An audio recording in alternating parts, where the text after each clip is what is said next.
महाराष्ट्र के नांदेड़ डिस्ट्रिक्ट में वसंतराव चव्हाण गुजर जाने के बाद वहां पर इलेक्शन होने जा रहा है, लोकसभा इलेक्शन। इम्तियाज़ जलील ने फैसला लिया है कि महाराष्ट्र में नांदेड़ ज़िले से लोकसभा चुनाव लड़ेंगे। अब देखना ये है जरंगे पाटिल इम्तियाज़ जलील का साथ देंगे या नहीं। और ये भी अफवाहें हो रही है और सोशल मीडिया पर तेज़ी से वायरल भी हो रहा है कि ये खबर झूठ है, इम्तियाज़ जलील नांदेड़ से नहीं लड़ेंगे। खुद इम्तियाज़ जलील ने कहा है कि हम लड़ेंगे। ये स्क्रीन के ऊपर जलील साहब का वीडियो। नांदेड़ से लड़ रहे हैं, इस तरह से पोस्ट घूम रहे हैं, क्या सोचो? देखिए, अगर पोस्ट घूम रही है तो पर्सन भी कुछ होगा उसके अंदर सच्चाई उसमें। और पोस्ट घुमाने वाले जो है वो मेरे नांदेड़ के अहम जिम्मेदार जो है वो लोगों ने ये पोस्ट डाले हैं, क्योंकि उन्हीं की ख्वाहिश है कि नांदेड़ से इस बार लोकसभा का इलेक्शन हमने लड़ना चाहिए करके। नांदेड़ हमारे लिए एक बहुत इंपॉर्टेंट सेंटर है। वहाँ पे मजलिस को बहुत मकबूलियत मिली थी, बहुत अच्छा लोगों का प्यार मिला था जब महाराष्ट्र में पहली मर्तबा मजलिस आई थी। सबसे ज़्यादा कॉरपोरेटर्स हमारे नांदेड़ में ही हुआ करते थे। उसके बाद विधानसभा के भी इलेक्शन हमने लड़े हैं। और इस बार जब बाई इलेक्शन होने जा रहा है महाराष्ट्र के अंदर इकलौता एक लोकसभा की सीट का नांदेड़ के अंदर, तो वहाँ के लोगों की ख्वाहिश है कि नहीं, हमने इस बार मैदान के अंदर उतरना चाहिए। एक तरीके से अगर देखा जाए तो लोगों के अंदर एक बहुत नाराज़गी है, चिढ़ है कि पूरे महाराष्ट्र के अंदर इकलौता एक मुस्लिम एमपी था।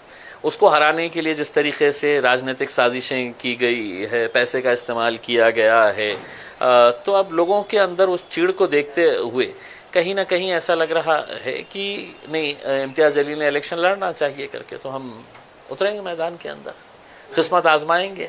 दो ही चीज़ हो सकती है, या तो आप हारते हैं या जीतते हैं, देखेंगे। ओवैसी साहब ने आप पर भरोसा रखकर आपके ऊपर ही सौंपा है कि आप कहाँ से लड़ेंगे, तो आपने वही माहौल क्यों चुनाया, वही विधानसभा का गढ़ क्यों चुना?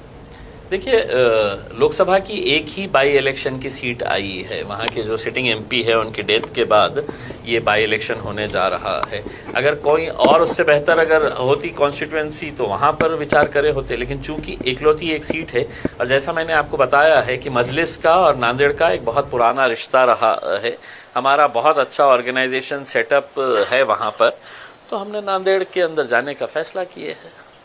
आप और जरांगे की मीटिंग हुई थी, वहाँ पर कुछ अहम मुद्दों पे चर्चा हुई, तो कौन से मुद्दे थे और उसके बाद आपने ये ठान लिया कि हमें वहाँ से लड़ना है? देखिए, मैं जरंगे पाटिल साहब से पहली मर्तबा मिला हूँ ऐसा नहीं है। जब उन्होंने अपना आंदोलन शुरू किया था उस वक्त भी मैं उनके गांव गया था। यहाँ पे जब वो एडमिट थे तो 2 मर्तबा मैं हॉस्पिटल जाके उनसे मुलाकात की थी। और इस बार यकीनन जब इलेक्शन के करीब अगर राजनीतिक पार्टी के लोग अगर एक दूसरे से मिलते हैं तो कोई मौसम के बारे में चर्चा नहीं करते हैं। नेचुरल है कि पॉलिटिकल उसके ऊपर ही चर्चा और जो सोशल माहौल जो चल रहा है महाराष्ट्र के अंदर, इसी के बारे में चर्चा हुई होगी उसमें, और हमने करे है। और आकर जो भी हमारी चर्चा हुई है हम बाहर आकर बताया है लोगों को, मीडिया के सामने भी हमने, आपने सवाल किया हमने जवाब दिया, हम क्यों आए थे, कैसे आए थे करके। लेकिन जरांगे ने एक बात की थी कि मुस्लिम और मराठा इकट्ठा आएंगे तो सत्ता परिवर्तन हो सकती है। देखिए, जरंगे पाटिल साहब की एक बात मुझे पसंद आई थी। उन्होंने कभी भी मतलब ये नहीं कहा है कि किसी एक जात के ऊपर, उन्होंने कहा कि हम जात और धर्म के ऊपर उठकर हम सभी लोगों को समाविष्ट करना चाहते हैं जिन जिन लोगों के साथ नाइंसाफ़ी हुई है करके उसमें।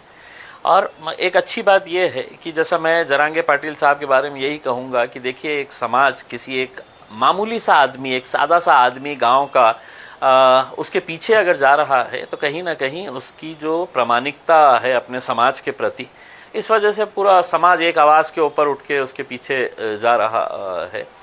तो यकीनन अब हमारी भी सोच यही है कि जितने भी एस्टैब्लिश पॉलिटिकल पार्टीज और एस्टैब्लिश्ड नेता है महाराष्ट्र, लोग हैं तो उनका चेहरा भी नहीं देखना चाह रहे हैं उसमें। आप खुद देखिएगा, अभी जो हुकूमत के अंदर बैठे थे, लोगों ने वोट किसको दिया था, हुकूमत में वो जाके किसके साथ बैठे हैं, किसके साथ दोस्ती कर लिए, किसके साथ गले मिल लिए है करके। तो लोगों का विश्वास अब राजनीति के ऊपर से ही खत्म होता जा रहा है। तो उनको एक ऑल्टरनेट देने के लिए हम सोच रहे हैं क्यों ना एक नया एक समीकरण तैयार किया जाए।